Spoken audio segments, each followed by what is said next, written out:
नमस्कार, आप देख रहे हैं NewsFirst.tv और मैं हूं दीपक तोमर। हमारे इस खास प्रोग्राम में स्वागत है।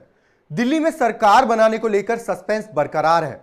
राष्ट्रपति प्रणब मुखर्जी की दिल्ली में सरकार गठन के लिए बड़ी पार्टी को बुलाने पर सहमति के बाद पहले माना जा रहा था कि दिल्ली में बीजेपी सरकार बना सकती है, लेकिन सुप्रीम कोर्ट ने केंद्र और एलजी पर खिंचाई क्या की।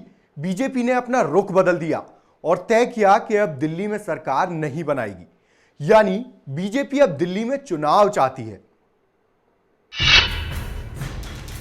देश में चली मोदी लहर के बाद भाजपा ने अपनी पूरी ताकत अब उन प्रदेशों में झोंक दी है जहां या तो गैर भाजपाई सरकारें हैं या फिर सरकार बनने वाली है। भाजपा दिल्ली में भी अपनी सरकार चाहती है, लेकिन गठबंधन से नहीं बल्कि अपने बूते।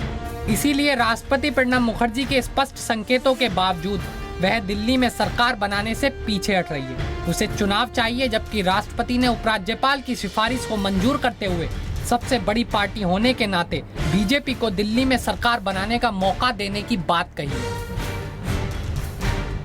उधर सुप्रीम कोर्ट ने दिल्ली में सरकार गठन में हो रही देरी पर मंगलवार को केंद्र सरकार और उपराज्यपाल की जमकर खिंचाई की। कोर्ट ने कहा कि लोकतंत्र में राष्ट्रपति शासन हमेशा नहीं रह सकता।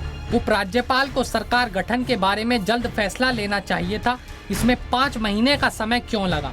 जवाब में केंद्र सरकार ने सुप्रीम कोर्ट को बताया कि राष्ट्रपति ने सरकार गठन के लिए भाजपा को आमंत्रित करने के प्रस्ताव को मंजूरी दे दी है, लेकिन कोर्ट इससे संतुष्ट नहीं हुआ और कहा कि हमने आपको काफी समय दिया पर कुछ नहीं हुआ। अब आप सुनवाई के दिन कभी एक तो कभी दूसरा बयान देकर कोर्ट को गुमराह कर रहे हैं। सूत्रों की माने तो एलजी नजीब जंग जल्द ही बीजेपी को दिल्ली में सरकार बनाने का न्योता दे सकते हैं। हालांकि भाजपा आलाकमान का मत है कि बीजेपी को सरकार बनाने के बजाय सीधे चुनाव में उतरना चाहिए।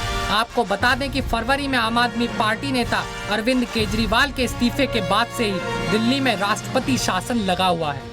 70 सदस्यीय दिल्ली विधानसभा में फिलहाल सदस्यों की कुल संख्या 67 है और भाजपा को बहुमत के लिए 34 विधायकों की जरूरत है। बीजेपी के 29 विधायक हैं, जबकि एक निर्दलीय व एक संबद्ध विधायक का समर्थन उसे हासिल है। यदि वह 3 और विधायकों का समर्थन जुटा लेती है तो उसके लिए सदन में बहुमत साबित करना आसान हो जाएगा। विधानसभा चुनाव में भाजपा के कुल 32 विधायक जीते थे, लेकिन इनमें से 3 ने सांसद बनने के बाद विधानसभा सदस्यता से इस्तीफा दे दिया था।